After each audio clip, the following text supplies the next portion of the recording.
Hey WNBA fans, welcome to Court Report. Let's dive into this one. There's a statistical pattern involving Clark and Olivia Miles that deserves a closer look, because once you line up the dates side by side, it gets hard to ignore.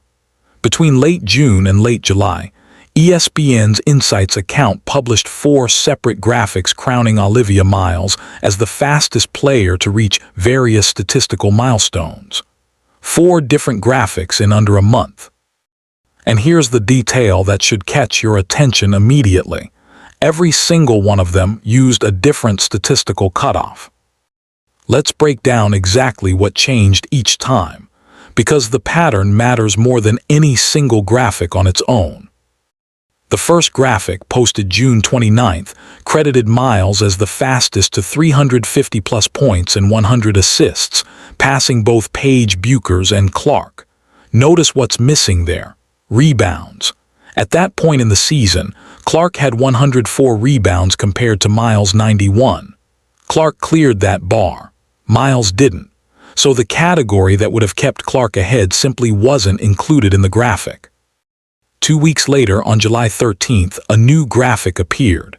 This time the threshold was 400 points, 100 rebounds, and 100 assists, and rebounds were suddenly back in the mix. Why the reversal? Because by that point, Miles had also crossed the 100 rebound mark. The moment the stat stopped being a problem for the desired narrative, it reappeared. Then, on July 22nd, a third graphic dropped rebounds again entirely, this time crediting Miles as the fastest to 500 points and 150 assists in just 26 games, specifically beating out both Bueckers and Clark's game totals in that category. Now let's look at what the actual box scores show at each of these checkpoints, because this is where it gets interesting. At the point of the first graphic, Miles had 356 points in 19 games, but Clark had 308 points while leading in both assists, 128 to 109, and rebounds, 104 to 91. At the second checkpoint, Clark had already surpassed 400 points while also leading in rebounds and assists. At the third checkpoint, despite having fewer total points, Clark was still ahead in both assists and rebounds. Every single checkpoint tells the same story. Clark led in the well-rounded categories, and each time that happened, the featured statistical category shifted to something else. Here's maybe the most telling detail in the entire pattern. By Miles' 25th game, she sat at 490 points and 149 assists, 1 single point and 1 single assist away from hitting a clean 500 and 150 milestone. No graphic was posted. If the threshold had genuinely been about celebrating milestones as they happened, that moment right on the doorstep of a round number would have been the easiest one to post. It never came. The silence itself became part of the pattern. Meanwhile, an ESPN broadcaster described one of Miles' achievements on air not as a rookie record, but as the fastest to that mark for any player in league history. That framing implied Miles had set an all-time record.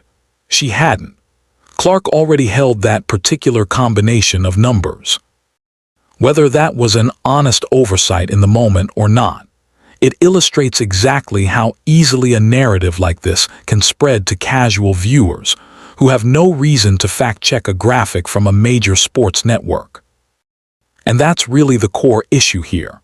This isn't about diminishing what Olivia Miles has accomplished this season. She's a legitimately good player having a strong year, and nothing about this changes that. The concern is about the framing decisions being made around her numbers, decisions that consistently landed in a way that minimized Clark's own record-setting production during the same stretch.